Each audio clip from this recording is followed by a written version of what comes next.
wars, and a woman who drives a tent peg through a general's skull. Welcome to Judges, the Bible's darkest, most brutal, and surprisingly relevant book.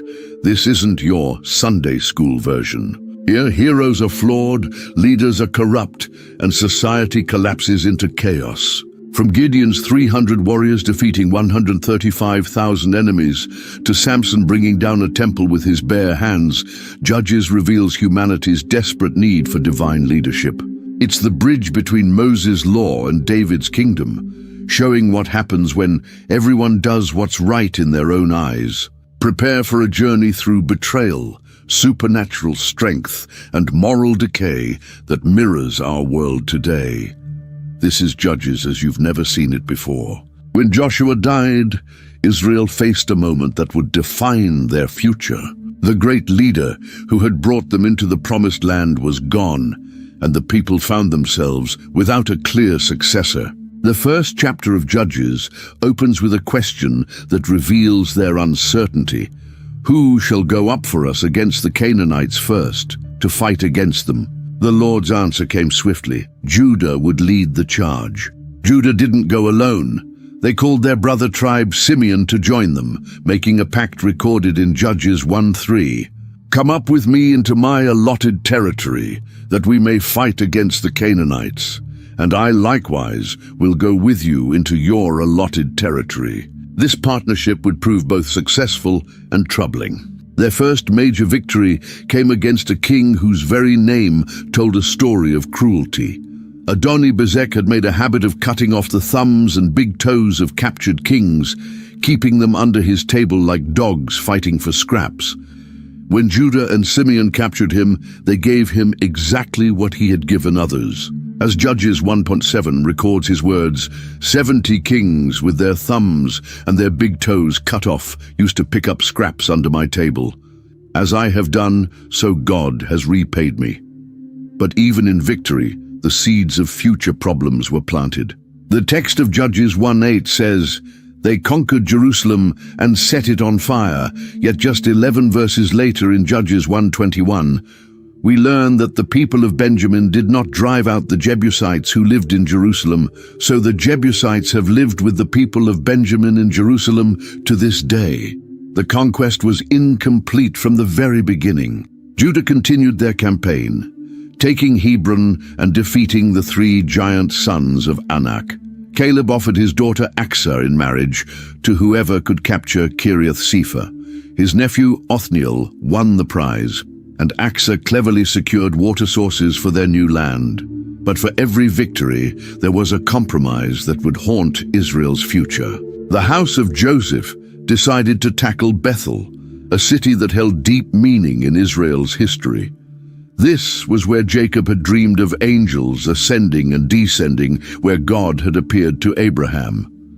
But their method of conquest revealed how far they had already drifted from God's commands. According to Judges 1:24-25, they found a man coming out of the city and made him a deal. Please show us the way into the city, and we will deal kindly with you. The man betrayed his own people, and true to their word, they let him and his family escape.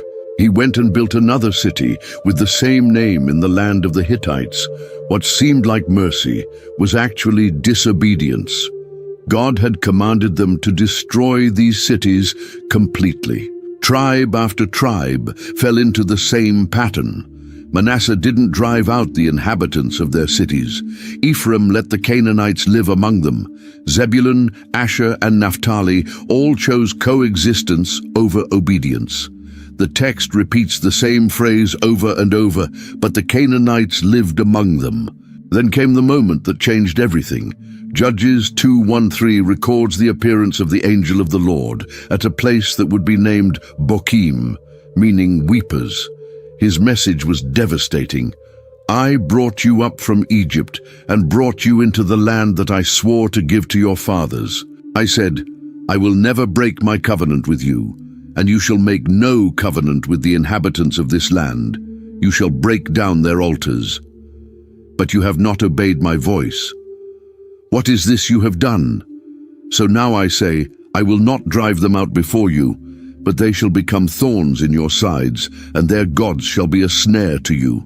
The people's response, recorded in Judges 2:4-5, was immediate. As soon as the angel of the Lord spoke these words to all the people of Israel, the people lifted up their voices and wept.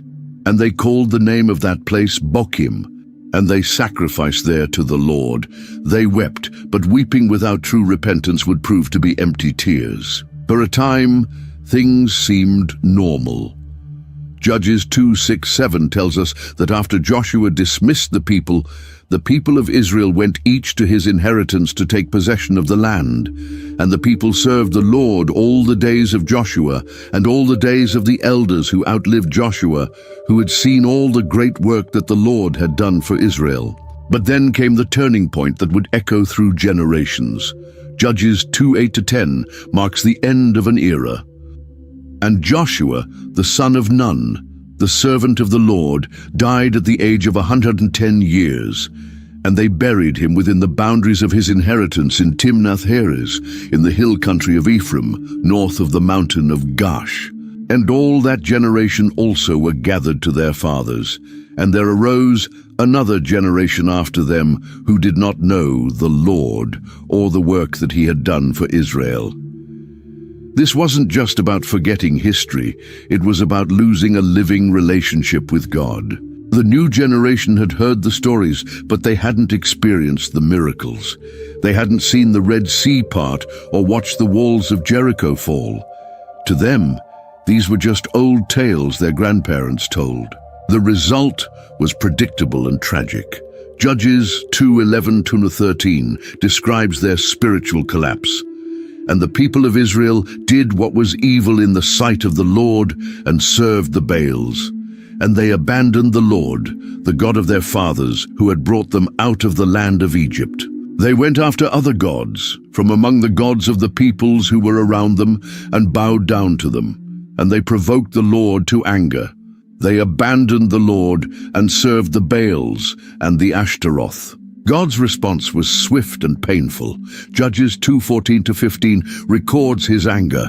So the anger of the Lord was kindled against Israel, and he gave them over to plunderers who plundered them. And he sold them into the hand of their surrounding enemies, so that they could no longer withstand their enemies. Whenever they marched out, the hand of the Lord was against them for harm, as the Lord had warned, and as the Lord had sworn to them. And they were in terrible distress. Yet even in judgment, God's mercy appeared. Judges 2:16 shows his heart. Then the Lord raised up judges who saved them out of the hand of those who plundered them. But the people's response revealed how deep their rebellion ran. They wouldn't even listen to their deliverers. What happened next reveals something profound about God's ways. Instead of giving Israel easy victories, he deliberately left enemies in the land. Judges 3:1-4 explains his reasoning. Now these are the nations that the Lord left to test Israel by them, that is, all in Israel who had not experienced all the wars in Canaan. It was only in order that the generations of the people of Israel might know war, to teach war to those who had not known it before. These are the nations, the 5 lords of the Philistines, and all the Canaanites and the Sidonians and the Hivites who lived on Mount Lebanon, from Mount Baal Hermon as far as Lebo-Hamath. They were for the testing of Israel, to know whether Israel would obey the commandments of the Lord, which he commanded their fathers by Moses. This wasn't cruelty, it was wisdom. God knew that easy times make people forget their need for him. The remaining enemies would serve as a constant test of Israel's faithfulness. Would they trust in God's strength or rely on political alliances? Would they worship the Lord or bow to foreign gods? Israel failed the test almost immediately. Judges 3:5-6 records their compromise. So the people of Israel lived among the Canaanites, the Hittites, the Amorites, the Perizzites, the Hivites, and the Jebusites. And their daughters they took to themselves for wives, and their own daughters they gave to their sons, and they served their gods. Marriage led to worship, and worship led to abandonment of the true God. The very thing God had warned against through Moses came to pass. Israel began serving foreign gods and forgot their covenant identity. The consequences came quickly. Judges 3:7-8 shows the result. And the people of Israel did what was evil in the sight of the Lord. They forgot the Lord their God and served the Baals and the Asheroth. Therefore, the anger of the Lord was kindled against Israel, and he sold them into the hand of Cushan-Rishathaim, king of Mesopotamia. And the people of Israel served Cushan-Rishathaim 8 years. 8 long years under a foreign king whose name means doubly wicked. This was just the beginning of a pattern that would repeat throughout the book of Judges. When the people finally cried out to God in their distress, his response came through an unlikely deliverer. Othniel, the same man who had won Caleb's daughter by conquering a city, now found himself called to save his nation. Judges 3:9-10 records God's intervention. But when the people of Israel cried out to the Lord raised up a deliverer for the people of Israel who saved them, Othniel, the son of Kenaz, Caleb's younger brother. The Spirit of the Lord was upon him, and he judged Israel. He went out to war, and the Lord gave Cushan-Rishathaim, king of Mesopotamia, into his hand, and his hand prevailed over Cushan-Rishathaim. Notice what made the difference: the Spirit of the Lord. This wasn't about human strength or military tactics. God's Spirit empowered Othniel for both warfare and leadership. The man who had once shown courage in battle now showed wisdom in judgment. The result was 40 years of peace, as recorded in Judges 3:11. So the land had rest 40 years. Then Othniel the son of Kenaz died. 40 years, an entire generation grew up without knowing war or oppression. Children played safely in their villages, farmers worked their fields without fear, and trade flourished throughout the land. But the text's final phrase hints at the problem ahead. Then Othniel, the son of Kenaz, died. The deliverer was gone, and with his death, the spiritual restraint that had kept Israel faithful began to weaken. The pattern was already clear. As long as the judge lived, the people remained somewhat faithful. When he died, they returned to their old ways. Othniel had shown what was possible when God's Spirit empowered a leader. He had demonstrated that victory came through divine power, not human strength. But he was just one man, and his influence died with him. Israel needed something more permanent than human judges, but they weren't ready to accept it yet. After Othniel's death, Israel's rebellion resumed with predictable results. Judges 3:12-14 records their next oppression. And the people of Israel again did what was evil in the sight of the Lord. And the Lord strengthened Eglon, the king of Moab, against Israel, because they had done what was evil in the sight of the Lord. He gathered to himself the Ammonites and the Amalekites and went and defeated Israel. And they took possession of the city of palms. And the people of Israel served Eglon, the king of Moab, 18 years. 18 years under King Eglon, a name that means calf-like, hinting at his massive size. The city of palms, which was Jericho, fell under foreign control. The very place where God had given Israel their first great victory in the Promised Land now served as an enemy stronghold. When Israel finally cried out for help, God's choice of deliverer was surprising. Ehud came from Benjamin, the smallest tribe, and he was left-handed in a culture that saw this as a disadvantage. But God often chooses the unlikely to accomplish his purposes. Ehud's plan was daring and required perfect timing. He made himself a double-edged sword about 18 inches long and strapped it to his right thigh under his clothes. Since he was left-handed, guards checking for weapons would look on the left side where most people carried their swords. Judges 3:17-20 describes his approach to the king, and he presented the tribute to Eglon, king of Moab. Now Eglon was a very fat man, and when Ehud had finished presenting the tribute, he sent away the people who carried the tribute. But he himself turned back at the idols near Gilgal and said, "I have a secret message for you, O king." And he commanded, "Silence." And all his attendants went out from his presence, and Ehud came to him as he was sitting alone in his cool, a roof chamber. And Ehud said, "I have a message from God for you." And he arose from his seat. The moment Eglon stood up, Ehud struck. Judges 3:21-22 records what happened.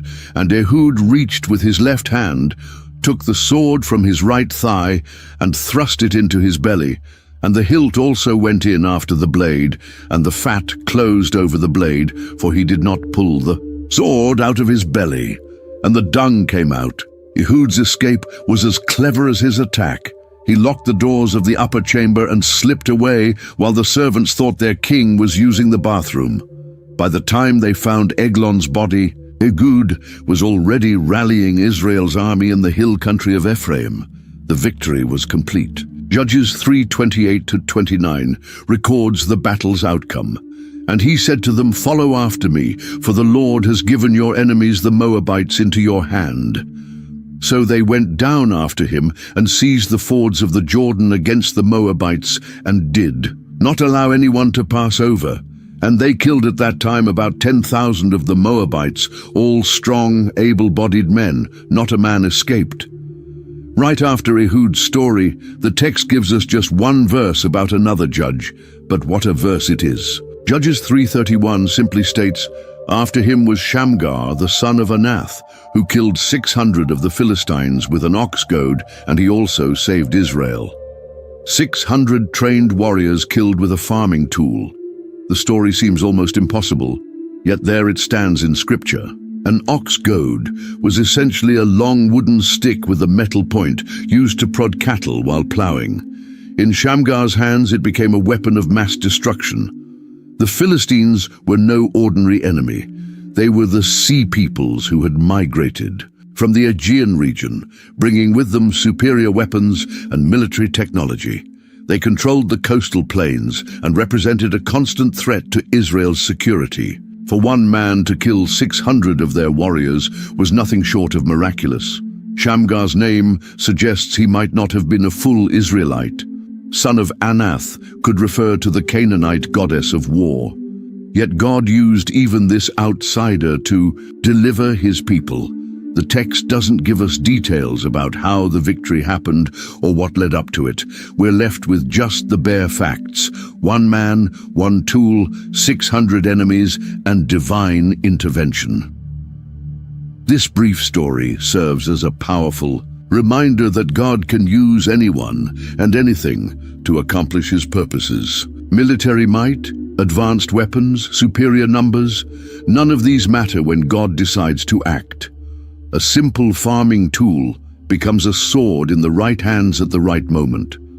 Looking back over these early chapters of Judges, a clear cycle begins. To emerge, Israel serves God and experiences peace. Then they drift into idolatry and compromise. God allows enemies to oppress them until they cry out for help.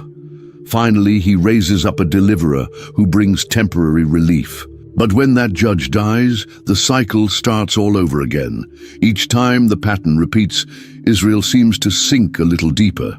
The first generation after Joshua simply neglected to finish driving out the Canaanites. The next generation actively embraced foreign gods and foreign marriages. With each cycle, the spiritual decline accelerates even in the midst of miraculous deliverances. The judges themselves reflect this decline. Othniel was Caleb's nephew, a man of proven character who brought 40 years of peace. Ehud was clever and effective, but his methods were darker, involving deception and assassination. Shamgar appears almost as a footnote, a mysterious figure who killed many enemies but left no lasting legacy. Most telling of all, the periods of peace grow shorter, while the times of oppression remain long. Othniel brought 40 years of rest. After Ehud's victory, the land had peace for 80 years, but this long period would prove to be the exception rather than the rule. Future judges would bring shorter and shorter periods of relief. The foundation was being laid for everything that would follow in Israel's history. Without strong central leadership, without a king to unite the tribes, without a consistent system of justice, the people did what seemed right in their own eyes.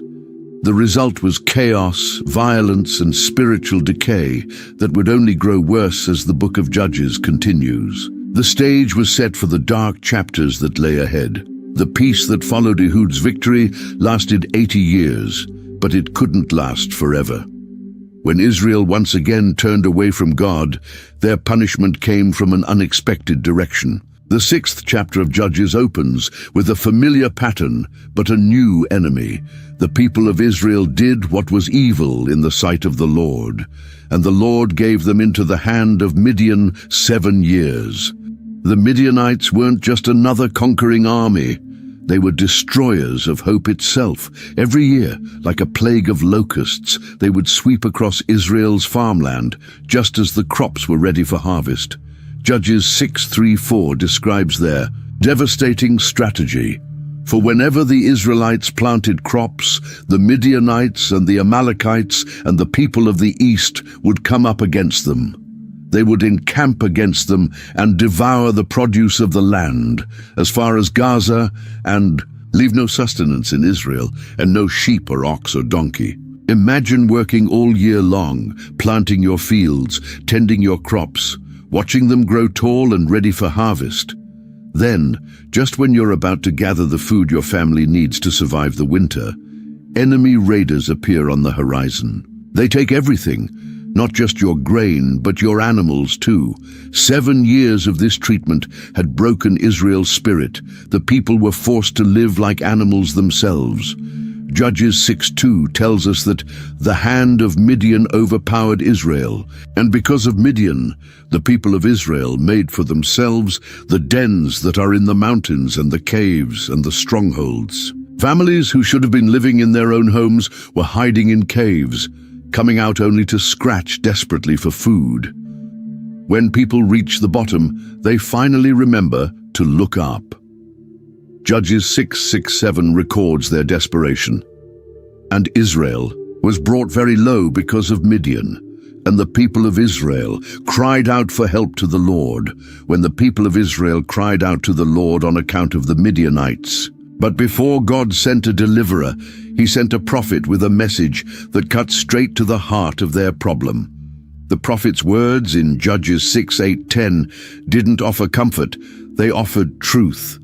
Thus says the Lord, the God of Israel, I led you up from Egypt and brought you out of the house of slavery. And I delivered you from the hand of the Egyptians and from the hand of all who oppressed you, and drove them out before you and gave you their land. And I said to you, I am the Lord your God. You shall not fear the gods of the Amorites in whose land you dwell. But you have not obeyed my voice. The message was clear. Their suffering wasn't random. It was the direct result of their disobedience. God had done everything for them, rescued them from Egypt, driven out their enemies, given them a rich land. All he asked in return was that they worship him alone and not bow down to false gods. But they had broken that simple agreement, and now they were paying the price.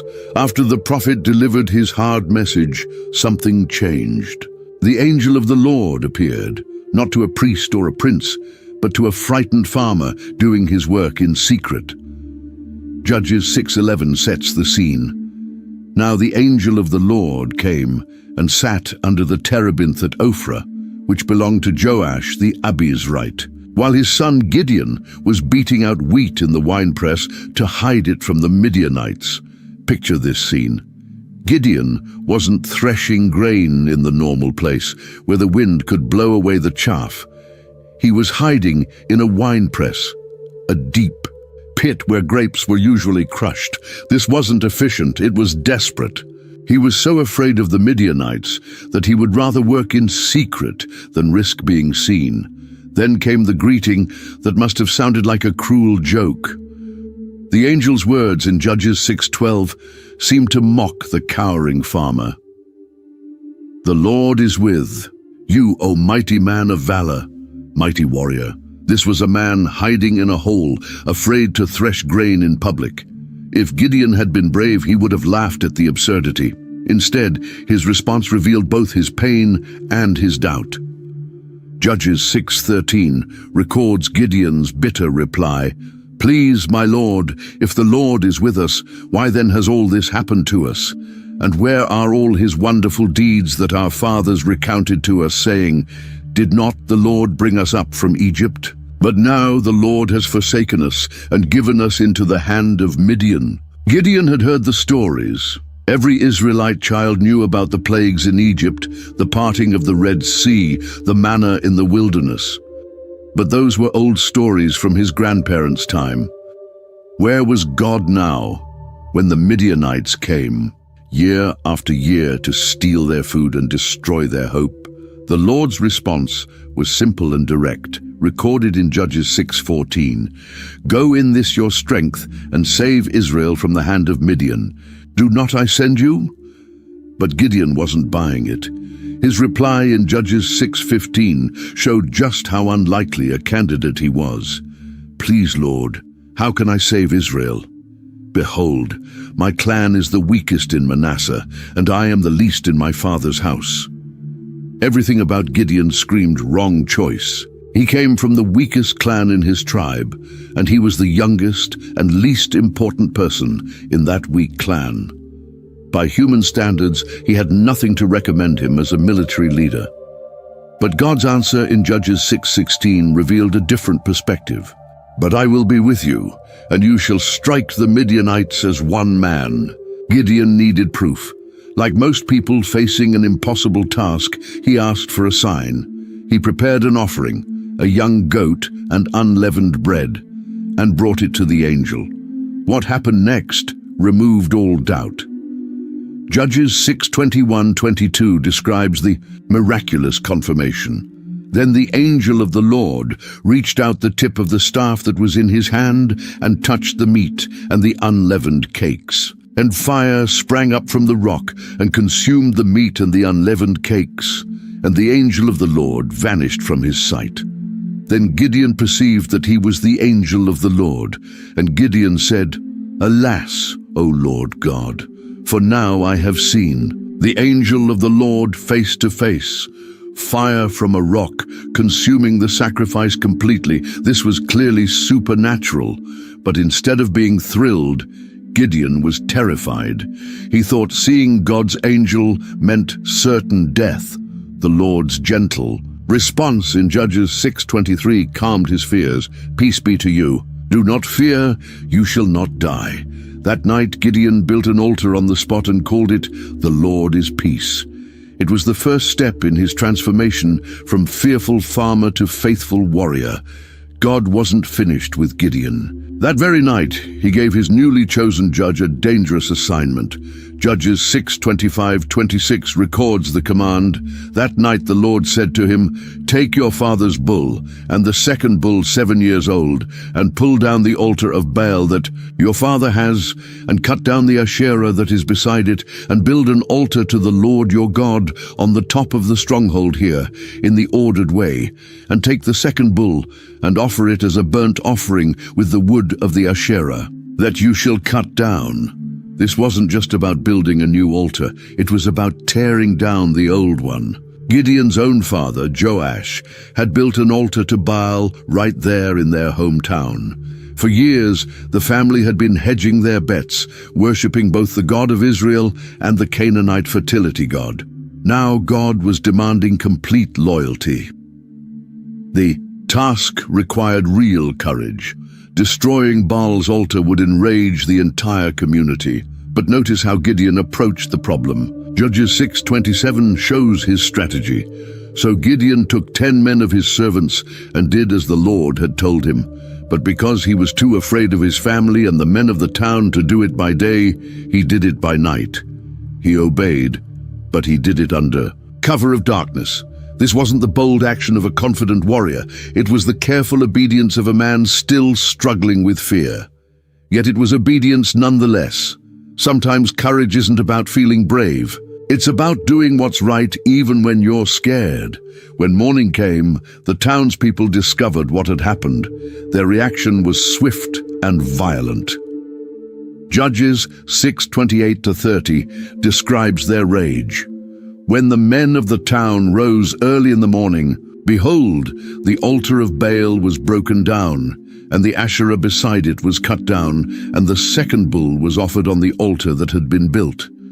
And they said to one another, "Who has done this thing?" And after they made search and inquired, they said, "Gideon the son of Joash has done this thing." Then the men of the town said to Joash, "Bring out your son, that he may die, for he has broken down the altar of Baal and cut down the Asherah beside it." They wanted Gideon's blood. In their minds, he had committed an unforgivable crime against their God. They demanded that his own father hand him over for execution, but something unexpected happened. Joash defended his son. The father's response in Judges 6:31-32 was brilliant. But Joash said to all who stood against him, "Will you contend for Baal, or will you save him? Whoever contends for him shall be put to death by morning. If he is a god, let him contend for himself, because his altar has been broken down." Therefore on that day Gideon was called Jerubbaal, that is to say, "Let Baal contend against him," because he broke down his altar. Joash turned the tables on the angry crowd. If Baal was really a god, why did he need humans to defend him? Let Baal take his own revenge. It was a logical argument that left the mob speechless and gave Gideon a new name, Jerubbaal, meaning, "Let Baal contend." News traveled fast in the ancient world, especially bad news. Word of Gideon's altar-smashing reached the enemies camped beyond Israel's borders. The Midianites, Amalekites, and other eastern peoples decided it was time to end Israel's rebellion once and for all. Judges 6:33 describes their massive mobilization. Now all the Midianites and the Amalekites and the people of the east came together, and they crossed the Jordan and encamped in the valley of Jezreel. This wasn't just another raiding party coming to steal grain. This was an army bent on conquest, camping in Israel's most fertile valley. The threat was existential. If Israel didn't act now, there might not be an Israel left to save. But something had changed in Gideon. The man who had been threshing wheat in secret was about to become a military commander. Judges 6:34 records the moment of transformation. But the Spirit of the Lord clothed Gideon, and he sounded the trumpet, and the Abiezrites were called out to follow him.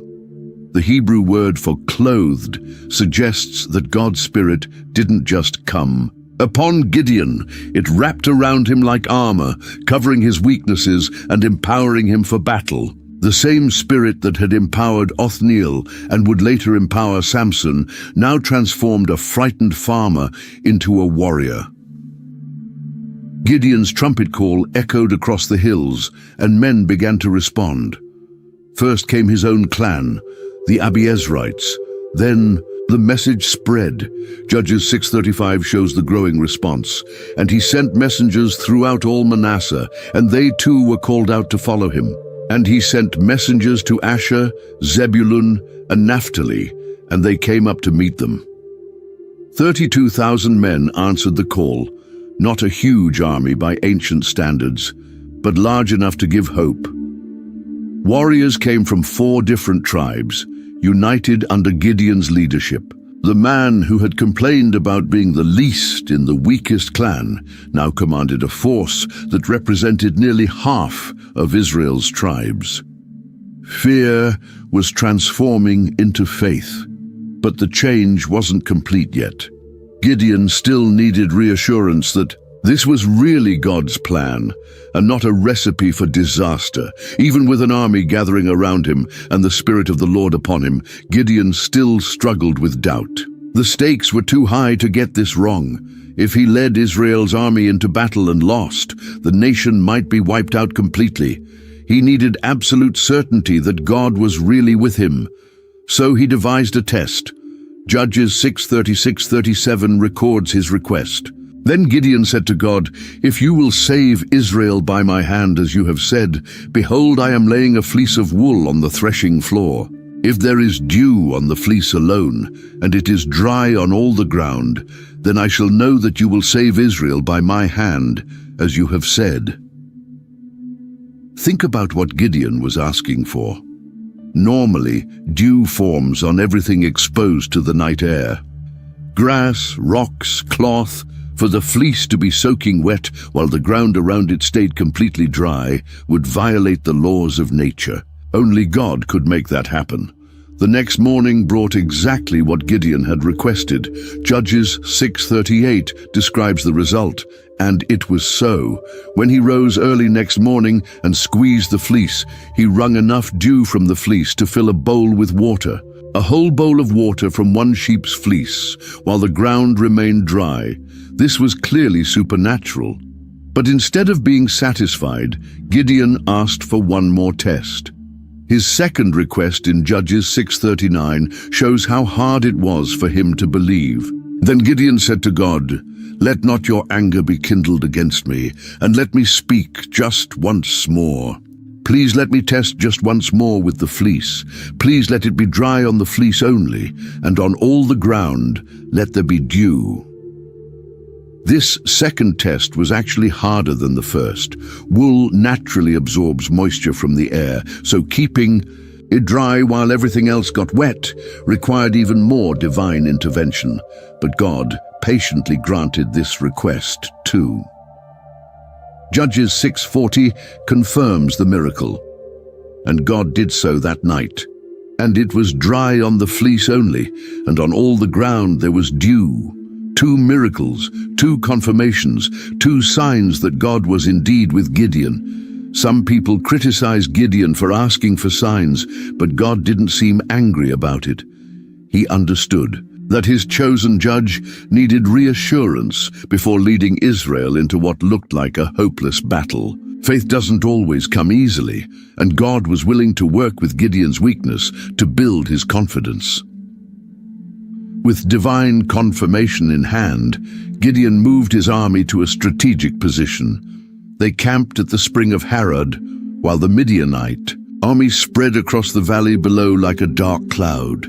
But before the battle could begin, God had a surprising message for his general. Judges 7:2 records the divine strategy.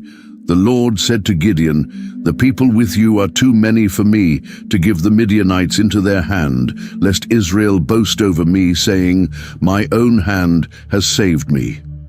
32,000 soldiers seemed like barely enough to face the massive enemy force, but God said it was too many. If Israel won with a large army, they would take credit for the victory instead of giving glory to God. The lesson had to be unmistakable. This victory would come from heaven, not from human strength. The first test was simple but revealing. Judges 7:3 gives the instructions. "Now therefore proclaim in the ears of the people, saying, 'Whoever is fearful and trembling, let him return home and hurry away from Mount Gilead.'" The result was shocking. Judges 7:3 continues, "Then 22,000 talents of the people returned, and 10,000 remained. More than 2/3 of the army went home." These weren't cowards, necessarily. They were honest men who knew they weren't ready to die in battle. But their departure left Gideon with just 10,000 soldiers facing an enemy that vastly outnumbered them. Still, God wasn't finished reducing the army. Judges 7:4 brought another surprise. "And the Lord said to Gideon, 'The people are still too many. Take them down to the water, and I will test them for you there. And any one of whom I say to you, this one shall go with you, shall go with you. And any one of whom I say to you, this one shall not go with you, shall not go with you.'" The test God designed was strange but effective. As the soldiers drank from the stream, God watched how they approached the water.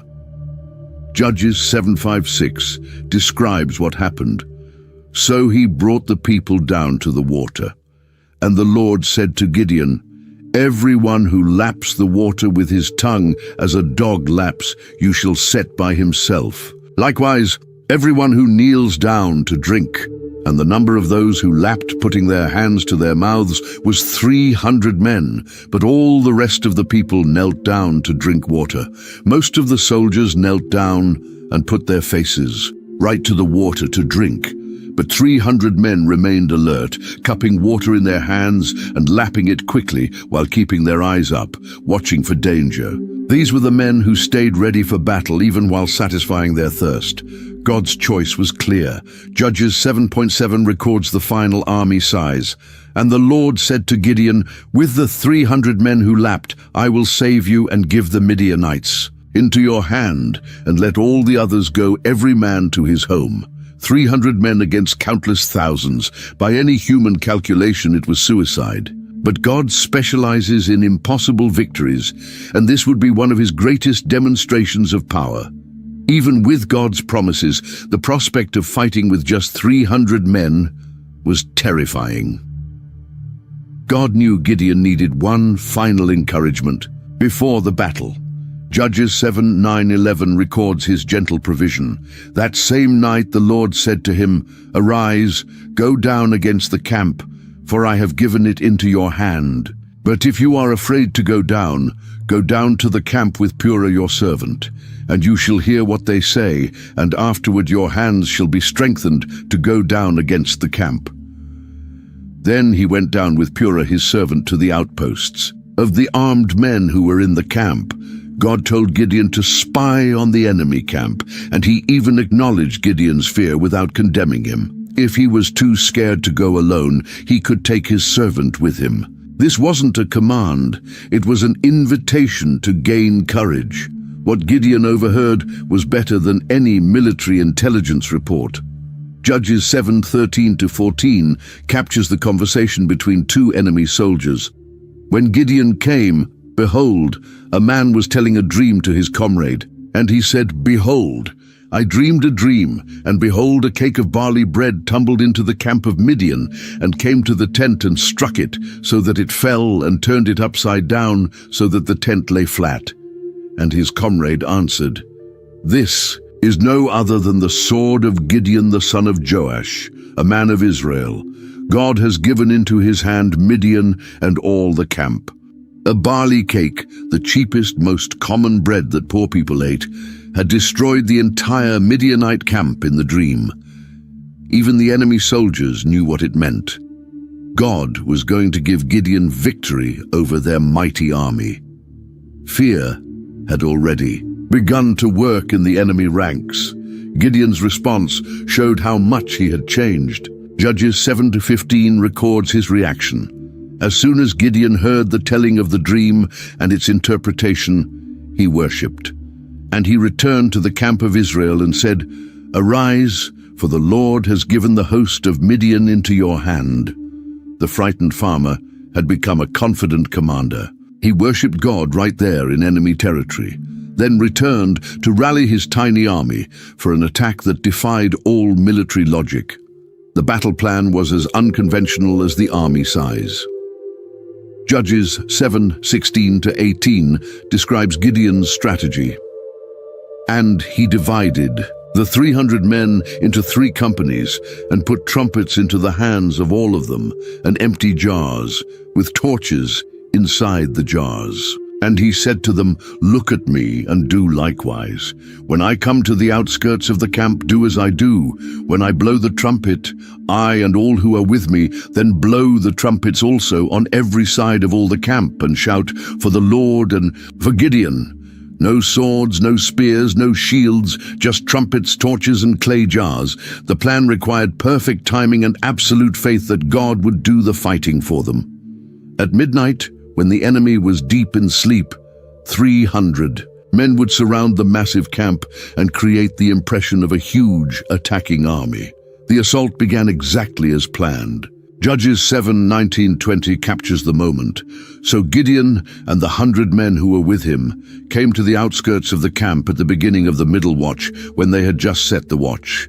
And they blew the trumpets and smashed the jars that were in their hands. Then the 3 companies blew the trumpets and broke the jars. They held in their left hands the torches, and in their right hands the trumpets to blow.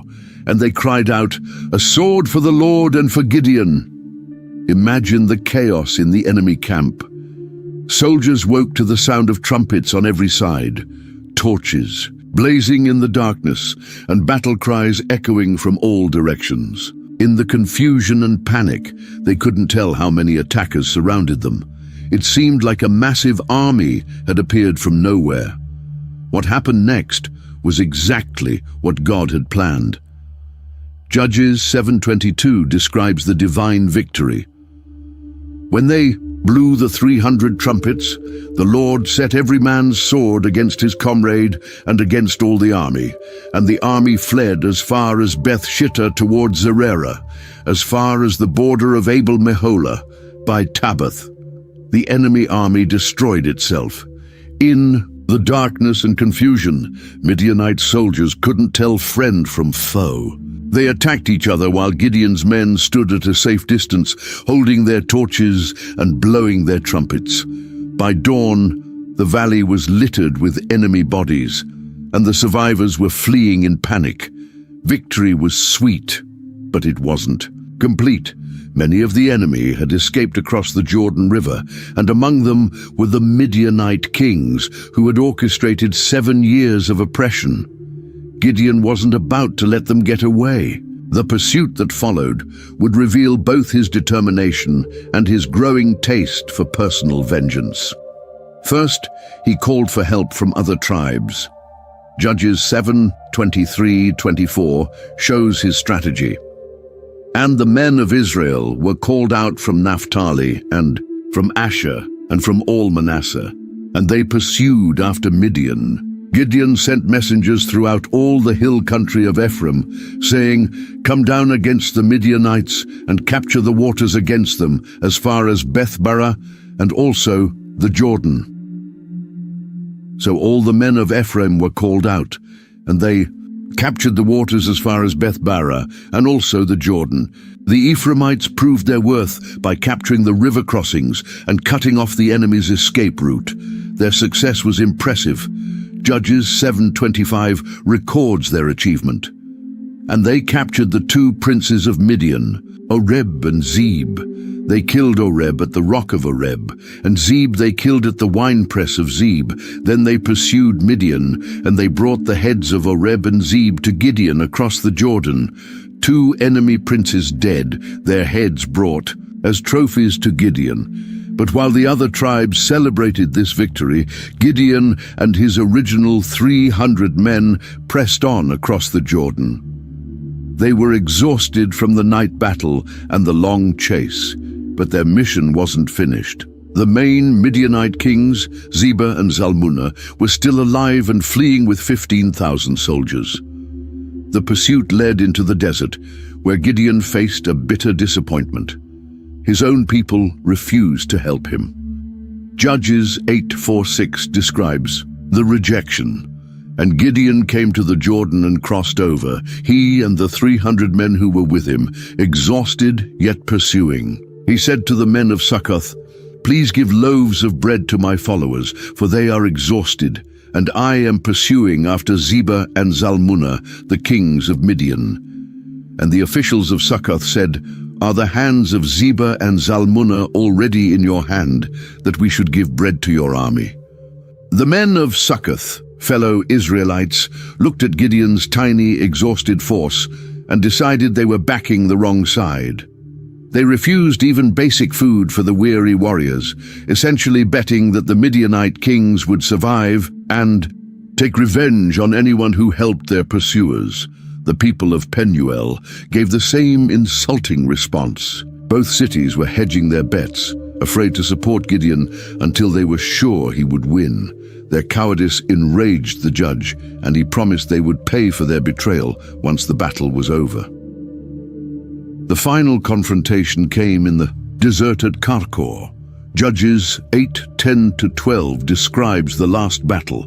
Now Zebah and Zalmunna were in Karkor with their army, about 15,000 men, all who were left of all the army of the people of the east, for there had fallen 120,000 men who drew the sword.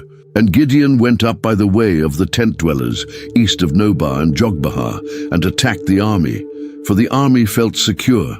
And Zebah and Zalmunna fled, And he pursued them and captured the two kings of Midian, Zebah and Zalmunna. And he threw all the army into a panic. The numbers are staggering. 120,000 enemy warriors had already died, leaving just 15,000 survivors with their kings. Gideon's surprise attack scattered this remnant and captured the leaders who had terrorized Israel for 7 long years. But when Gideon questioned the captured kings, the conversation took a dark turn. Judges 8:18-19 reveals a personal motive that had been driving him. Then he said to Zebah and Zalmunna, "Where are the men whom you killed at Tabor?" They answered, "As you are, so were they. Every one of them resembled the sons of a king." And he said, "They were my brothers, the sons of my mother. As the Lord lives, if you had saved them alive, I would not kill you." The Midianite kings had killed Gideon's own brothers during their years of oppression. What had begun as a mission to deliver Israel had become a quest for personal revenge. When the kings tried to manipulate him by asking to die by his hand rather than be executed, by his young son Gideon granted their wish. Judges 8:21 records the end. Then Zebah and Zalmunna said, "Rise yourself and fall upon us, for as the man is, so is his strength." And Gideon arose and killed Zebah and Zalmunna, and he took the crescent ornaments that were on the necks of their camels. The great victory was complete, but it was stained with personal vengeance. On his way home, Gideon kept his promises to the cities that had refused to help him. He taught the men of Succoth a lesson with desert thorns and briars, and he tore down the tower of Penuel and killed the men of the city. Justice and revenge had become tangled together in Gideon's heart. The reluctant warrior had become a victorious judge, but the seeds of future problems were already visible in his actions. The boy who had hidden in a winepress was now a man who commanded armies and executed kings, but power was beginning to change him in ways that would soon create new troubles for Israel. Victory has a way of bringing out the worst in people. While Gideon was still pursuing the Midianite kings across the Jordan, trouble was brewing back home. The men of Ephraim, who had played a crucial role in cutting off the enemy's escape and capturing 2 Midianite princes, were furious about being left out of the initial battle. Their complaint came as soon as Gideon returned from his desert pursuit. The 8th chapter of Judges opens with their angry confrontation. Then the men of Ephraim said to him, "What is this that you have done to us, not to call us when you went to fight against Midian?" And they accused him fiercely. This wasn't just wounded pride, it was a threat to national unity. Ephraim was one of the most powerful tribes in Israel, and their warriors had just proven their worth by capturing enemy princes. They felt insulted that Gideon had gathered his army from other tribes while excluding them from the main battle. In their minds, they deserved to be included from the beginning, not called in later to mop up fleeing enemies. Civil war had started over smaller disputes than this. The tribes of Israel were always quick to take offense, always ready to fight each other instead of their common enemies. But Gideon had learned more than military tactics during his transformation from farmer to judge. He had learned the art of diplomacy. His response in Judges 8:2-3 was a masterpiece of humble wisdom. And he said to them, "What have I done now in comparison with you? Is not the gleaning of the grapes of Ephraim better than the grape harvest of Abiezer? God has given into your hands the princes of Midian, Oreb, and Zeb. What was I able to do in comparison with you?" Then their anger against him subsided when he had said this. Notice what Gideon did. Instead of defending himself or pointing out that God had called him to lead the battle, he praised Ephraim's contribution. He compared his own victory to a grape harvest, while calling their capture of the princes the better achievement, like gleaning grapes that turned out to be more valuable than the main harvest. He gave them the honor they craved, and their anger melted away like ice in the sun. This was the same man who had once hidden in a winepress, now showing wisdom that prevented civil wars. His humility saved Israel from tearing itself apart just when they should have been celebrating their greatest victory in years. But Gideon's diplomacy had its limits. When he encountered the cities that had refused to help his exhausted men during the pursuit, his response was very different. The men of Succoth had mocked him, asking sarcastically in Judges 8 and 6 whether he already had the hands of the Midianite kings before they would give his army food. Now that he actually did have Zebah and Zalmunna as prisoners, it was time to settle accounts. After such a complete victory over the Midianites, it's not surprising that Israel wanted to make Gideon their permanent leader. The request came from representatives of all the people, and it seemed perfectly reasonable. Here was a man who had delivered them from 7 years of oppression, who had shown both military genius and diplomatic skill. Why not make him king? Their offer, recorded in Judges 8:22, was straightforward and tempting. Then the men of Israel said to Gideon, "Rule over us, you and your son and your grandson also, for you have saved us from the hand of Midian." They weren't just asking him to be a temporary judge. They wanted to establish a royal dynasty with Gideon as the founder. His family would rule Israel for generations to come, creating the stability and continuity that the nation had been missing. Gideon's response was theologically correct and politically wise. Judges 8:23 records his refusal. Gideon said to them, "I will not rule over you, and my son will not rule over you. The Lord will rule over you." He understood that Israel already had a king, the Lord God himself. To accept human kingship would be to usurp God's authority and violate the covenant that made Israel different from other nations. But then Gideon made a request that would prove more destructive than accepting the crown would have been. Judges 8:24-26 describes his fateful decision. And Gideon said to them, "Let me make a request of you. Every one of you give me the earrings from his spoil." For they had golden earrings because they were Ishmaelites. And they answered, "We will willingly give them." And they spread a cloak, and every man threw in it the earrings from his spoil. And the weight of the golden earrings that he requested was 1,700 shekels of gold, besides the crescent ornaments and the pendants and the purple garments worn by the kings of Midian, and besides the chains that were about the necks of their and camels, 1,700 shekels of gold. That's about 43 pounds of pure gold, worth a fortune by any standard. Add to that the royal ornaments, purple garments fit for kings, and jeweled chains taken from royal camels. And Gideon had accumulated wealth beyond imagination. The grateful people were happy to give their deliverer whatever he asked for, not realizing they were funding their own spiritual destruction. But what Gideon did with this treasure revealed how far he had drifted from his humble beginnings as a frightened farmer. Judges 8:27 records the tragic mistake, and Gideon made an ephod of it and put it in his city in Ophrah, and all Israel whored after it there, and it became a snare to Gideon and to his family. An ephod was supposed to be a simple linen garment worn by priests when they consulted God. But Gideon's golden ephod became something very different, a magnificent object that drew people's worship away from the invisible God to something they could see and touch. People came from all over Israel to admire the beautiful golden ephod, and gradually they began to worship it instead of worshiping the God it was meant to honor. The irony was devastating.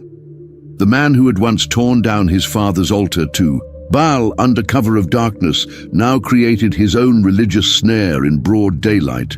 The judge who had refused to be Israel's king became the creator of an idol that would corrupt their worship for the rest of his life. Gideon had 70 sons by his many wives, but he also had one son by a concubine who lived in Shechem. This son, Abimelech, grew up watching his half-brothers enjoy the privileges and inheritance that came with being legitimate sons, while he remained an outsider looking in.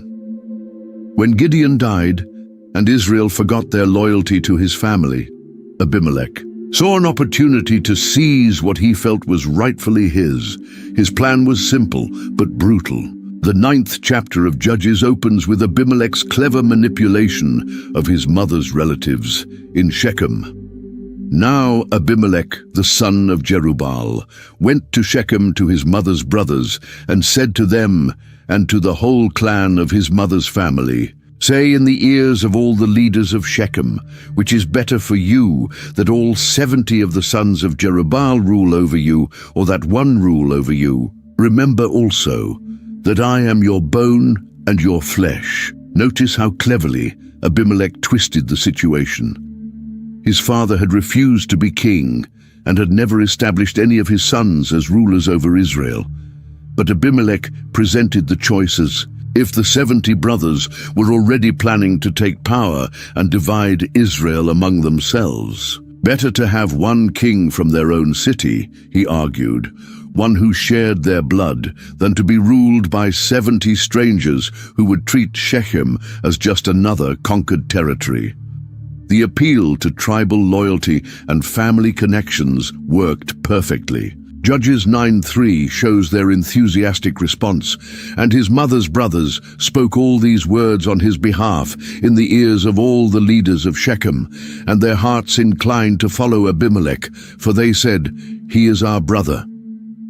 Blood was thicker than gratitude in their minds. They would rather support their relative than remain loyal to the memory of Gideon, who had saved all Israel from the Midianites. Money sealed the deal. Judges 9:4 records their financial backing, and they gave him 70 pieces of silver out of the house of Baal-berith, with which Abimelech hired worthless and reckless fellows who followed him. The silver came from the temple of their false god, Baal-berith, and it bought exactly the kind of men Abimelech needed for what he planned to do. Mercenaries with no conscience and no loyalty except to whoever paid them the most.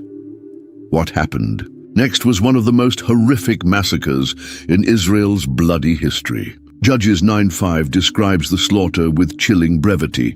"And he went to his father's house at Ophrah and killed his brothers the sons of Jerubbaal, 70 men on one stone. But Jotham, the youngest son of Jerubbaal, was left, for he hid himself. 70 men killed on a single stone, like animals being butchered for sacrifice. These weren't enemies in battle or criminals facing justice. They were Abimelech's own half-brothers, sons of the man who had delivered Israel from 7 years of Midianite oppression. The massacre was both fratricide and sacrilege, carried out at the very place where Gideon had built an altar to honor the Lord. Jotham wasn't about to let his brother's murder go without response. But he was just one young man against an entire city and their newly crowned king. He needed a way to speak truth to power without getting himself killed in the process. His solution was brilliant. He would tell them a story that revealed the true nature of what they had done. The opportunity came during Abimelech's coronation ceremony. As the crowds gathered to celebrate their new king, a lone figure appeared on Mount Gerizim, the traditional place for pronouncing blessings on Israel. Judges 9:7 sets the dramatic scene. When it was told to Jotham, he went and stood on top of Mount Gerizim and cried aloud and said to them, "Listen to me, you leaders of Shechem, that God may listen to you." From his position high on the mountain, Jotham could be heard throughout the valley below, but he was too far away for anyone to stop him before he finished speaking. What he said next was a parable that cut straight to the heart of their foolishness and would prove to be devastatingly prophetic. The fable, recorded in Judges 9:8-15, was a masterpiece of political satire. The trees once went out to anoint a king over them, and they said to the olive tree, "Reign over us."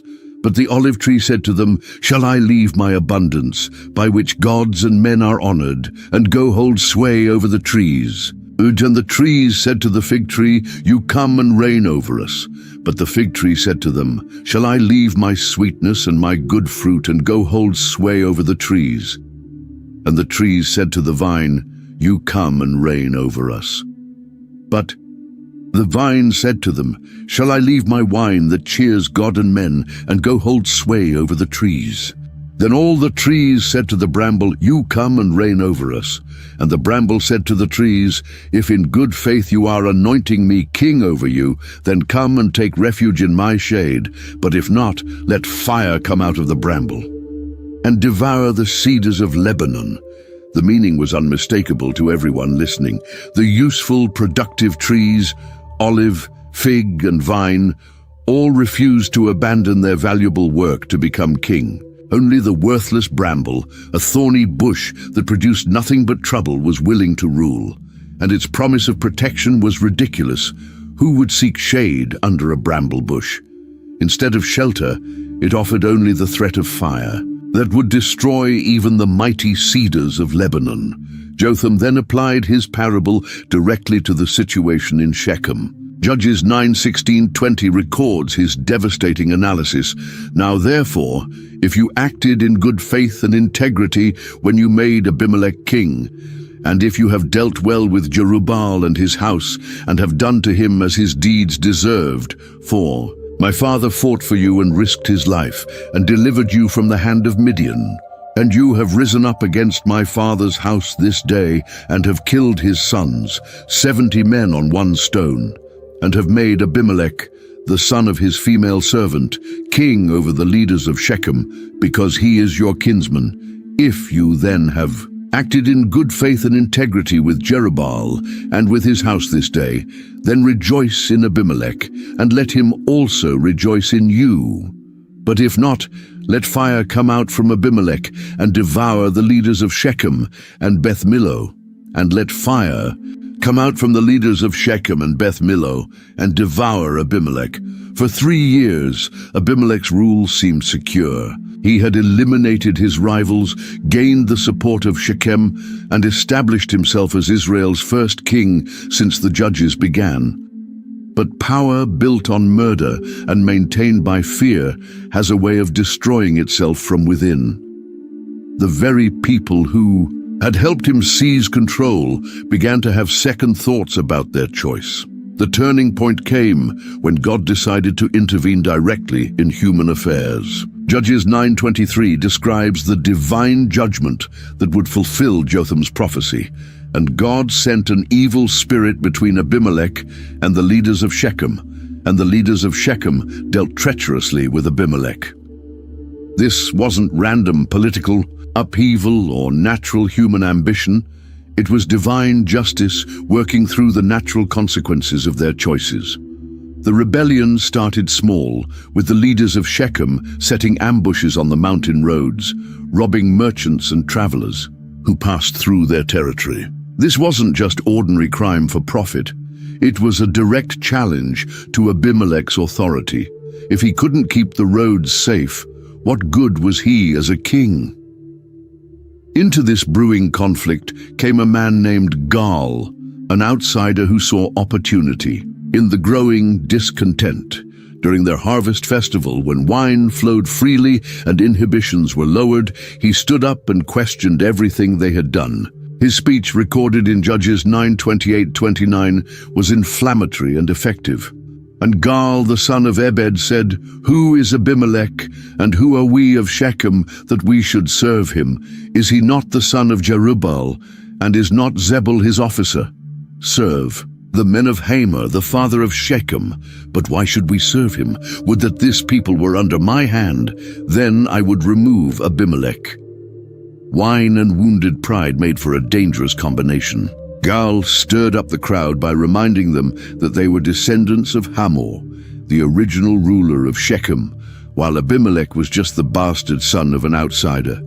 If Gaal were in charge, he boasted, he would challenge Abimelech to open battle and rid them of their unwanted king.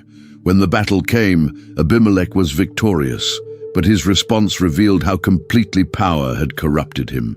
Judges 9:45 describes his total destruction of the city that had made him king, and Abimelech fought against the city all that day. He captured the city and killed the people who were in it, and he razed the city and sowed it with salt, the tea. and came at Thebez, where a woman's millstone crushed Abimelech's skull, exactly as Jotham had prophesied. After the chaos and violence of Abimelech's reign, Israel desperately needed stability. God provided it through 2 judges who ruled in peace, bringing the kind of steady leadership that doesn't make headlines but keeps nations functioning. Judges 10:1-2 introduces the first peaceful leader. After Abimelech there arose to save Israel Tola the son of Puah, son of Dodo, a man of Issachar, and he lived at Shamir in the hill country of Ephraim. And he judged Israel 23 years. Then he died and was buried at Shamir, 23 years of quiet service. The text doesn't tell us about any great battles Tola fought or miraculous victories he won. There's no mention of enemy oppression during his time or dramatic deliverances. Sometimes the best leadership prevents problems rather than solving crises. Tola arose to save Israel not through warfare, but through wise and steady judgment that allowed the nation to heal. After Tola died, another peaceful judge took his place, who brought visible prosperity to the land. Judges 10:3-5 describes Jair's remarkable rule. After him arose Jair the Gileadite, who judged Israel 22 years. And he had 30 sons, who rode on 30 donkeys, and they had 30 cities, called Havoth Jair to this day, which are in the land of Gilead. And Jair died and was buried in Canaan. 30 sons, riding 30 donkeys and controlling 30 cities, showed unprecedented expansion and wealth. Donkeys were valuable animals, and having 30 indicated substantial resources. Most impressive, these cities bore his family name to this day, showing his legacy was permanent. These weren't temporary conquests that disappeared when he died. They were established settlements that lasted for generations. Combined, Tola and Jair gave Israel 45 years of peace, prosperity, and steady growth. Their reigns proved that the nation could thrive under godly leadership, even when that leadership wasn't flashy or miraculous. But peace and prosperity often lead to spiritual complacency, preparing the stage for Israel's next great rebellion. The 45 years of peace under Tola and Jair had been a golden age, but prosperity made people forget the source of their blessings. When both judges were dead, the nation's true spiritual condition became horrifyingly clear in the most comprehensive apostasy in Israel's history. Judges 10:6 describes their rebellion in breathtaking scope. The people of Israel again did what was evil in the sight of the Lord, and served the Baals and the Ashtaroth, the gods of Syria, the gods of Sidon, the gods of Moab, the gods of the Ammonites, and the gods of the Philistines. And they forsook the Lord and did not serve him. This wasn't just adding a few extra gods to their worship. This was a complete spiritual marketplace where Israel was serving 7 different groups of false deities. They had become spiritual prostitutes, chasing after every deity they encountered, while completely abandoning the God who had made them a nation. The divine response matched the scope of their rebellion. Judges 10:7-8 records God's judgment. So the anger of the Lord was kindled against Israel, and he sold them into the hand of the Philistines and into the hand of the Ammonites, and they crushed and oppressed the people of Israel that year. For 18 years they oppressed all the people of Israel who were beyond the Jordan in the land of the Amorites, which is in Gilead. 2 powerful enemies attacking from opposite directions, Philistines from the west, Ammonites from the east. For 18 years, Israel was caught in a vice, with enemy armies crushing them from both sides. Their comfortable prosperity vanished, as foreign soldiers plundered their wealth and enslaved their people. When they finally cried out, God's response was different from his previous quick interventions. His words in Judges 10:13-14 were harsh, but deserved. Yet you have forsaken me and served other gods. Therefore I will save you no more. Go and cry out to the gods whom you have chosen.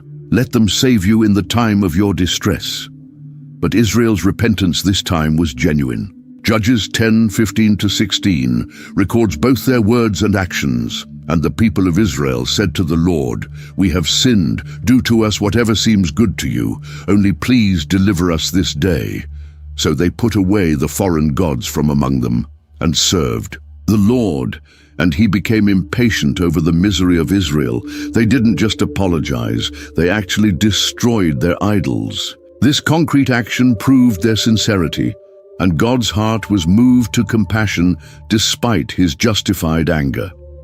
With Israel genuinely repentant, they faced an immediate military crisis.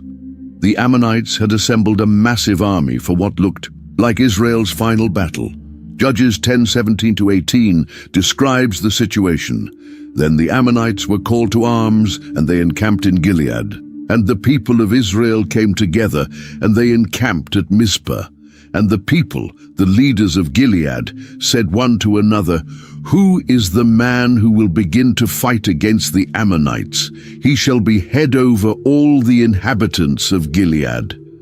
They had troops but no general. Their desperate offer was dangerous, permanent political authority to whoever would command their army.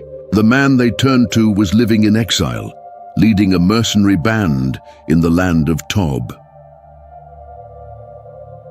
Judges 11:1-3 tells Jephthah's story. Now Jephthah the Gileadite was a mighty warrior, but he was the son of a prostitute. Gilead was the father of Jephthah, and Gilead's wife also bore him sons. And when his wife's sons grew up, they drove Jephthah out and said to him, "You shall not have an inheritance in our father's house, for you are the son of another woman." Then Jephthah fled from his brothers and lived in the land of Tob, and worthless fellows collected around Jephthah and went out with him. The illegitimate son had been driven away by his half-brothers when it came time to divide their father's inheritance. Exile had made him strong. Leading desperate mercenaries required both military skill and political cunning. These were exactly the qualities Gilead needed. When the elders came begging for help, Jephthah confronted their hypocrisy. His words in Judges 11:7 cut deep. Jephthah said to the elders of Gilead, "Did you not hate me and drive me out of my father's house? Why have you come to me now when you are in distress?" Their response was brutally honest. Judges 11:8 records their admission.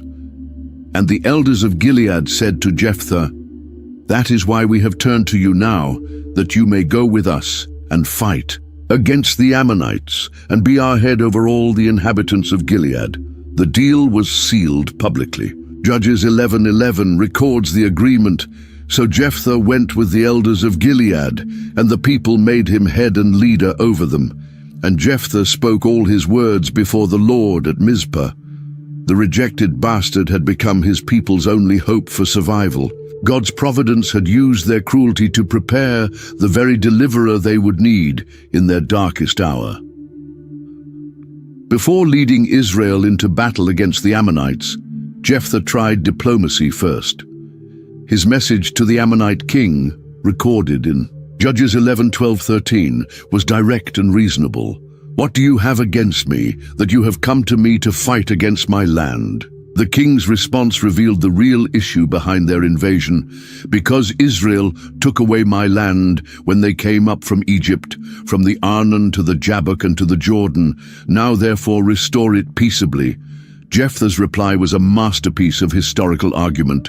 In Judges 11:15-27, he laid out Israel's legal claim to the disputed territory, explaining how they had tried to pass through peacefully but were forced to fight when attacked. He reminded the king that Israel had possessed the land for 300 years and asked pointedly, "I therefore have not sinned against you, and you do me wrong by making war on me. Let the Lord, the judge, decide this day between the people of Israel and the people of Ammon." But the Ammonite king wasn't interested in legal arguments or peaceful solutions. The diplomatic mission failed completely, and war became inevitable. At this crucial moment, something supernatural happened. Judges 11:29 records the divine empowerment. Then the Spirit of the Lord was upon Jephthah, and he passed through Gilead and Manasseh, and passed on to Mizpah of Gilead, and from Mizpah of Gilead he passed on to the Ammonites. Victory was assured. God himself was leading Israel into battle. But at this moment of divine blessing, Jephthah made a vow that would turn his triumph into tragedy. His foolish promise in Judges 11:30-31 would haunt him forever. And Jephthah made a vow to the Lord and said, "If you will give the Ammonites into my hand, then whatever comes out from the doors of my house to meet me when I return in peace, from the Ammonites shall be the Lord's, and I will offer it up as a burnt offering." The vow was unnecessary. God had already promised victory through his Spirit. But Jephthah, perhaps influenced by years among pagan mercenaries, thought he needed to bargain with God like the heathen bargained with their idols. The battle was swift and decisive. Judges 11:32-33 describes the complete victory. So Jephthah crossed over to the Ammonites to fight against them, and the Lord gave them into his hand, and he struck them from Aroer to the neighborhood of Minnith, 20 cities, and as far as Abel-keramim, with a great blow.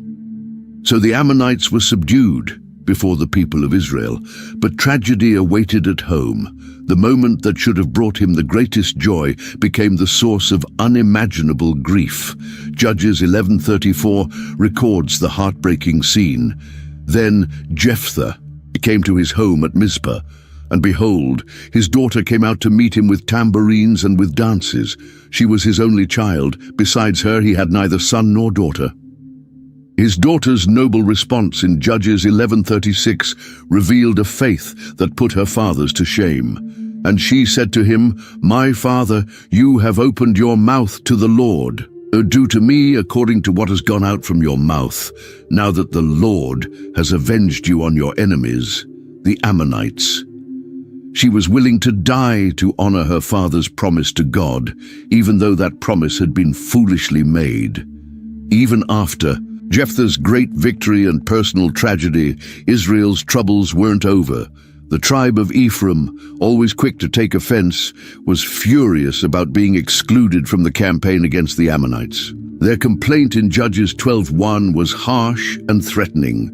The men of Ephraim were called to arms, and they crossed to Zaphon and said to Jephthah, "Why did you cross over to fight against the Ammonites and did not call us to go with you? We will burn your house over you with fire." This was the same complaint they had made to Gideon years earlier, but this time their threat was explicit and deadly. Unlike Gideon, who had deflected their anger with humble words and diplomatic praise, Jephthah met their aggression with matching force. His response in Judges 12:2-3 was blunt and uncompromising. And Jephthah said to them, "I and my people had a great dispute with the Ammonites, and when I called you, you did not save me from their hand. And when I saw that you would not save me, I took my life in my hand and crossed over against the Ammonites, and the Lord gave them into my hand. Why then have you come up to me this day to fight against me?" The battle was swift and brutal. When the surviving Ephraimites tried to flee back across the Jordan River, the Gileadites were waiting for them. What happened next became one of the most famous and deadly incidents in Israel's history. Judges 12:5-6 describes the linguistic death trap, and the Gileadites captured the fords of the Jordan against the Ephraimites. And when any of the fugitives of Ephraim said, "Let me go over," the men of Gilead said to him, "Are you an Ephraimite?" When he said no, they said to him, "Then say Shibboleth." And he said Sibboleth, for he could not pronounce it right. Then they seized him and slaughtered him at the fords of the Jordan. At that time 42,000 of the Ephraimites fell. A single word became a death sentence. The Ephraimites couldn't pronounce the esh sound in Shibboleth, saying Sibboleth instead. This tiny difference in dialect marked them for death at the river crossings. 42,000 men died over a pronunciation test. An entire generation of warriors killed by their own countrymen. After Jephthah's death, 3 minor judges provided brief stability: Ibzan with his international marriages for 30 sons and 30 daughters, Elon for 10 peaceful years, and Abdon with his prosperous family of 40 sons and 30 grandsons. Riding donkeys. Israel's longest oppression began when the familiar pattern repeated. Judges 13:1 records their rebellion.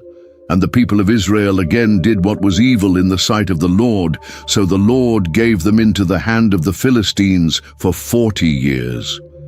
4 decades under foreign rule showed how far Israel had fallen spiritually and militarily.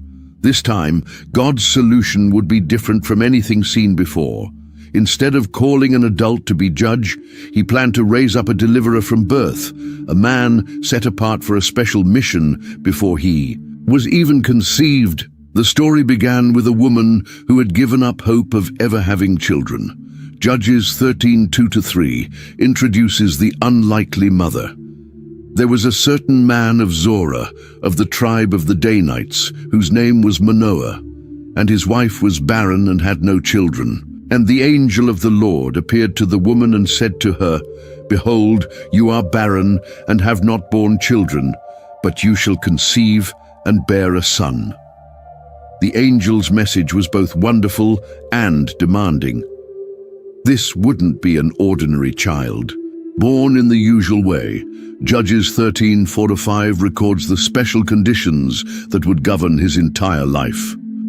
"Therefore be careful, and drink no wine or strong drink, and eat nothing unclean. For behold, you shall conceive and bear a son.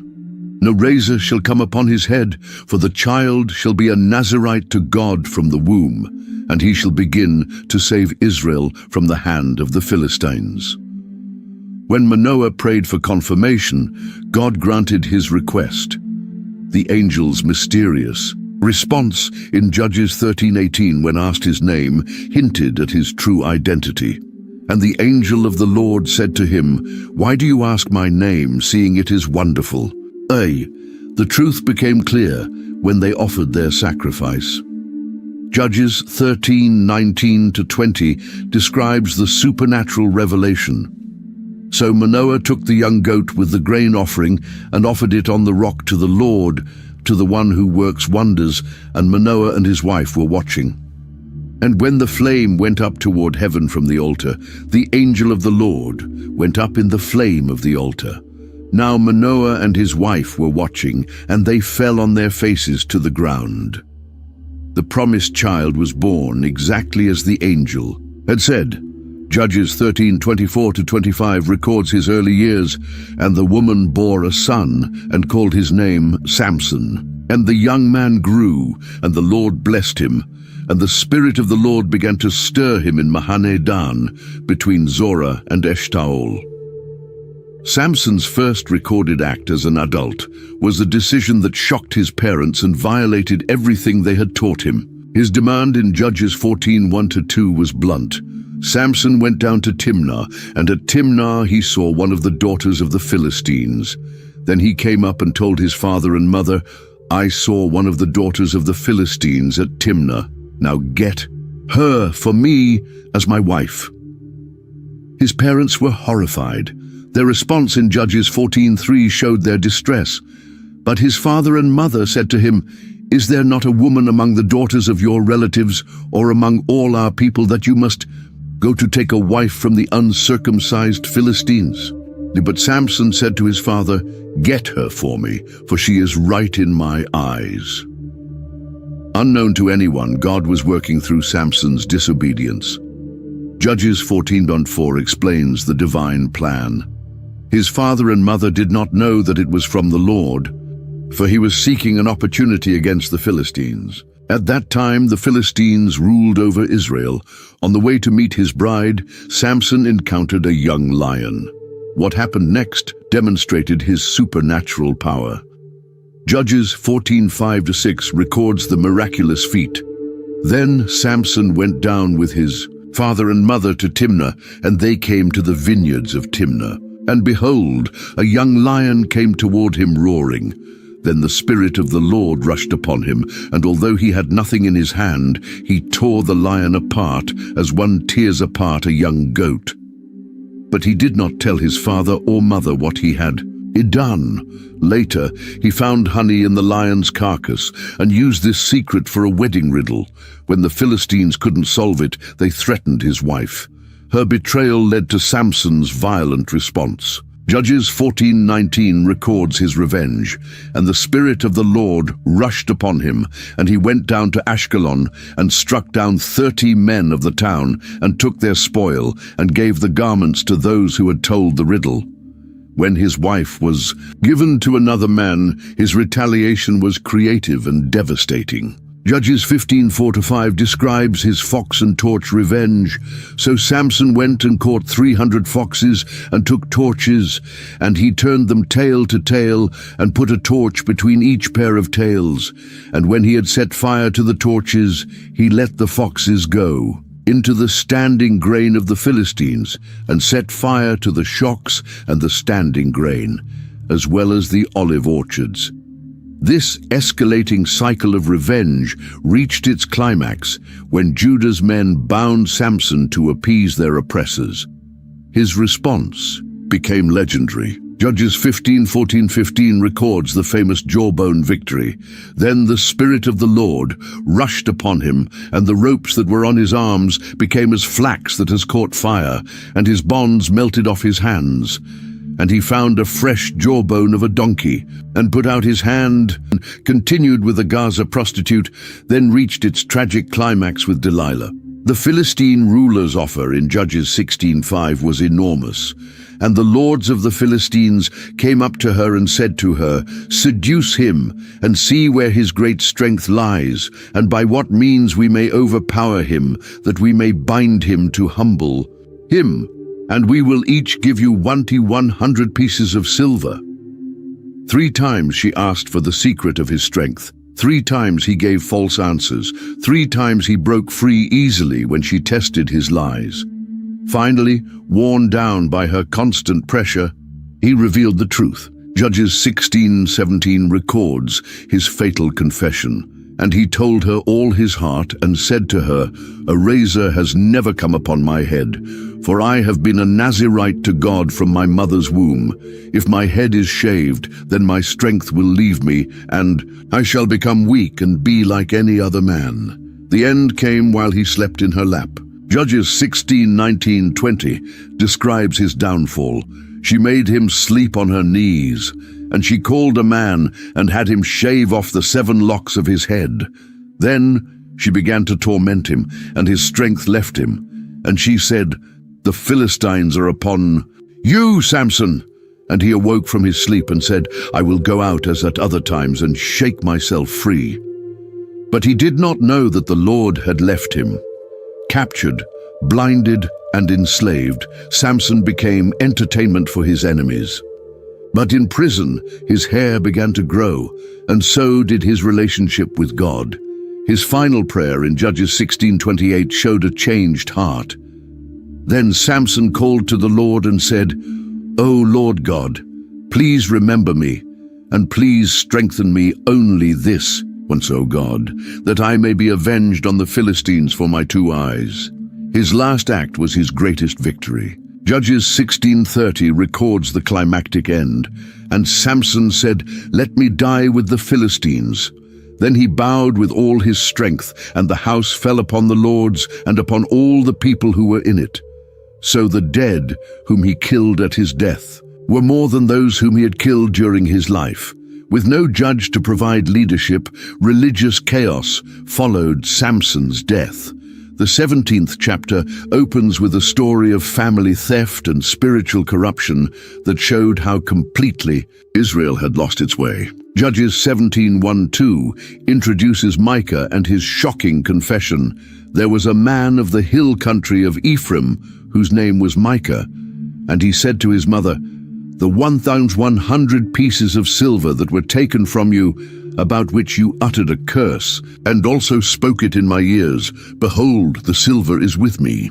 I took it, and his mother said, "Blessed be my son by the Lord." His mother's response was shocking, blessing him instead of punishing theft. Even worse, she used the stolen money to make idols while claiming to serve the Lord. Judges 17:3-4 describes her religious hypocrisy, and he restored the 100 pieces of silver to his mother. And his mother said, "I dedicate the silver to the Lord from my hand for my son, to make a carved image and a metal image. Now therefore I will restore it to you." So he took the silver back to his mother, and his mother took 200 pieces of silver and gave it to the silversmith, who made it into a carved image and a metal image. Micah created his own private worship center, complete with unauthorized religious objects. Judges 17:5 records his homemade religion. And the man Micah had a shrine, and he made an ephod and household gods, and ordained one of his sons to be his priest. He was ignoring everything God had commanded about proper worship and proper priests. A wandering Levite accepted employment as Micah's private chaplain. Their agreement in Judges 17:10-11 showed complete abandonment of proper religious service, and Micah said to him, "Stay with me and be to me a father and a priest, and I will give you 10 pieces of silver a year and a suit of clothes and your living." And the Levite went in. When the tribe of Dan decided to abandon their assigned territory for easier conquest, they stole Micah's gods and hired away his priest. The Levite's betrayal was immediate. He abandoned his employer for a better position without any loyalty or conscience. The darkest story in Judges began with a domestic dispute that spiraled into unimaginable evil.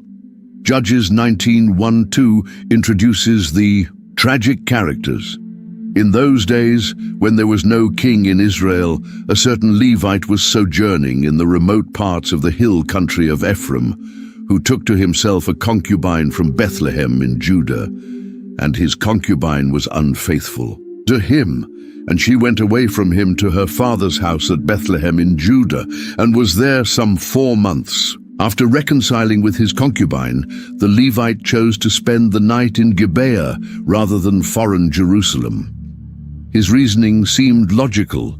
Surely his fellow Israelites would treat him better than strangers. In Gibeah, only an old man offered hospitality. That night, the men of Gibeah surrounded the house with an evil demand. Judges 19:22 records their Sodom-like wickedness. As they were making their hearts merry, behold, the men of the city, worthless fellows, surrounded the house, beating on the door. And they said to the old man, the master of the house, "Bring out the man who came into your house, that we may know him." When the mob refused the host's shocking counteroffer of his daughter and the concubine, the Levite made his cowardly choice. Judges 19:25 records his ultimate betrayal, but the men would not listen to him. So the man seized his concubine and made her go out to them. And they knew her and abused her all night until the morning. And as the dawn began to break, they let her go.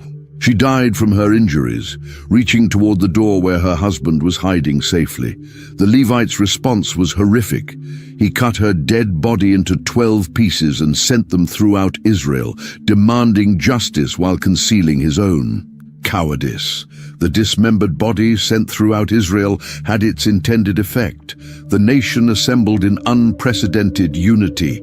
400,000 men gathered to hear the Levite's carefully edited story and decide what to do about the crime. In Gibeah, when Benjamin refused to surrender the criminals, choosing to protect them instead, civil war became inevitable. The first 2 battles were disasters for Israel despite overwhelming numbers. 40,000 men died before they finally sought God's will. His answer was clear. Victory would come on the 3rd day. Using strategy instead of brute force, Israel set ambushes while a smaller force lured Benjamin away from their cities. The slaughter was total. Judges 20:46-47 records the devastating result. So all who fell that day of Benjamin were 25,000 men who drew the sword, all of them men of valor. But 600 men turned and fled toward the wilderness to the rock of Rimmon and remained at the rock of Rimmon 4 months. Victory created a new crisis. Israel had sworn not to give their daughters to Benjamin in marriage. Without wives, the surviving 600 men couldn't rebuild their tribe. Their solution involved attacking Jabesh Gilead for not participating in the war, killing everyone except 400 virgins. When this wasn't enough, they organized kidnapping at Shiloh. Judges 21:20-21 describes their final solution.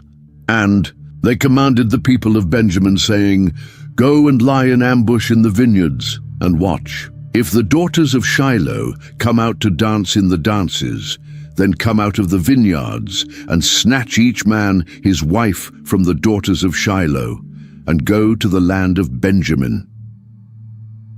The book ends with the phrase explaining Israel's complete moral collapse. In those days there was no king in Israel. Everyone did what was right in his own eyes. Without godly leadership, the nation had descended into chaos, violence, and moral bankruptcy. If this deep dive into Judges opened your eyes to new truths in God's Word, I'd love for you to hit that subscribe button and join our community of Bible explorers. There are so many more incredible stories waiting to be discovered together, and here's the thing. If this video impacted you, it could impact someone else too. Share it with a friend, a family member, or post it on your social media. You never know whose life might be changed by seeing these ancient stories in a fresh light. What part of Judges surprised you the most? Drop a comment below and let's discuss it. I read every single comment and love hearing your thoughts and insights. Thanks for taking this journey through one of the Bible's most challenging books.